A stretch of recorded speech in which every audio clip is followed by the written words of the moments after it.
What is up, everybody? You are watching Fun with the Gun once again. Today, we've got a first impressions video for you guys. So a little bit of backstory before we go into details here. But recently, we've been having problems really accurately sighting in my AR-15 here.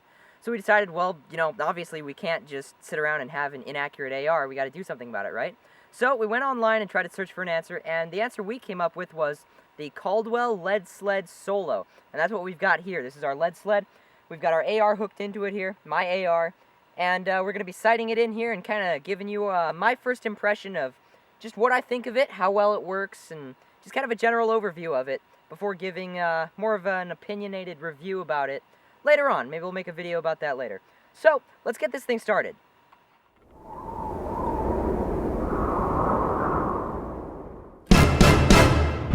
Alright, so this is our lead sled. Let's take a bit of a closer look here about just what you're going to want to do to get everything all set up and adjusted and ready to fire.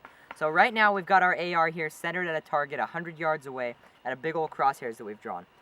So how did we get to that process? What we did was we first set down the lead sled here, and what we're going to do later is we're going to set these two weights down inside of the plate here. We've got a bit of a basin where you can put weights, and that's going to stabilize the lead sled more for heavier recoiling guns. We figure it's a good thing to do with the AR. Even though it doesn't really recoil that much, it's better safe than sorry, right? Okay, so you place your lead sled down on something. We're just using a table here, and you're going to want to turn these two knobs here on the front, and that's going to be your first primary height adjustment, alright? Next, you're going to strap the gun down after you place it inside of here. You're going to take this Velcro strap, and you're going to want to get it nice and tight in there so that there's no real wiggle room or anything like that. And then once you've got that, you're going to adjust it using this, and this is going to be your primary, other primary height adjustment, sorry.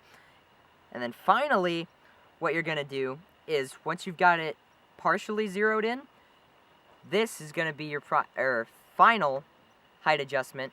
It's going to be your last one that you're going to use, and what that's going to do is give you very, very precise height adjustment. Now, one important thing to note is that this does not offer any side-to-side adjustment. You have to do that by physically, like, picking it up and moving it to your specifications. And that's something that I'm not really too fond of, but you know what? For the cost, it's well worth it, because this is the most cost-effective solution that we've come across for stabilizing a weapon and sighting it in. And it's heavy. Yeah. It feels good. And also we did level the table. The table is perfectly level. Yeah, the table that this is sitting on, we used a level on it, and we dug a few small holes using a shovel so that it was absolutely perfectly level. So that's going to be really nice when we're sighting it in. So now that I've explained how this thing works, let's actually start shooting this thing. I'm going to sight in my gun, you guys can watch, and we're going to get this thing started.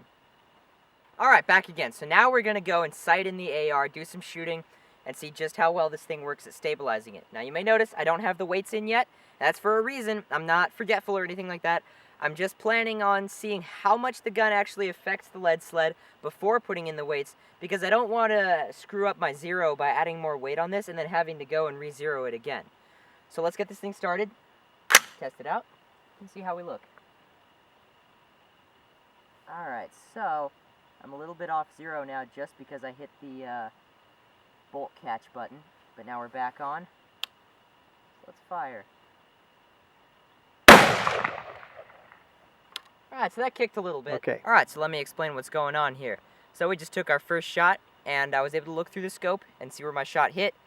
We were a little bit low, and about a good 6 inches to the left. So what I'm doing is I've got a bit of a screwdriver here, because I forgot my actual tool to adjust this. Luckily, this works fine. So what I'm doing is I'm just adjusting both of these until I get to where the crosshairs on the scope are pointing at my original shot. That way, I can, from there, readjust the gun to point at the bullseye and hopefully hit my target using that. So that's what I'm doing right now, and it's going to work out pretty great.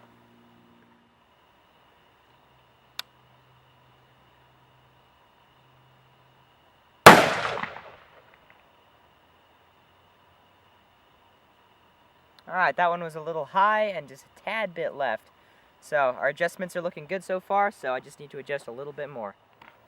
Alright guys, so we finally got the gun sighted in. It's all good now.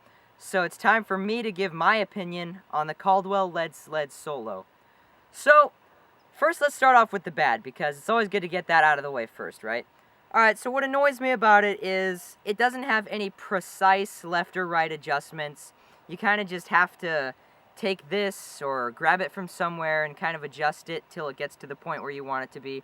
And that's kind of annoying, but it's really not that big of a deal in the grand scheme of things.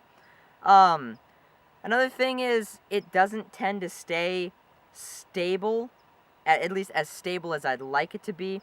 Like, for example, the buttstock here. It's got a lot of room to kind of wiggle around, as you can see. The gun isn't staying perfectly stable on the lead sled here. I would have liked for some sort of feature on the side here where you can adjust the clamps here. Maybe you could like have something you could turn on the back where it would clamp the stock in place. That would have been nice to have. But those are my only complaints with it. Other than that, the up and down adjustments work excellent on all fronts. In the front part here, on the other front here, and then on the side, all of these adjustments work absolutely perfectly. I love the fact that there's a tray down here where you can put weights. It would have been nice if they would have maybe included some weights that actually fit down here instead of having these big bulky 5-pounders that are circular. Maybe Caldwell should think about including those later on in another model, if they don't already, that I'm not aware of. They do sell them. Okay, so they do sell them. Well, then I'm wrong about that. So that's what I think of this. Now, price point. It's about $90. That is an extremely fair price for any kind of lead sled stabilization device for sighting in your gun. So, in my opinion, that almost completely makes up for the lack of very fine adjustment points on this gun. Or rather, the lead sled altogether. So, combining affordability, usability, adjustments, I would say that the price point more than makes up for its lack thereof capability to adjust. And if I had to give it a rating out of 5, I'd give it a 4. So, thank you all for watching. Don't forget to stay tuned for future Fun with the Gun videos. Like, comment, subscribe. See you all next time.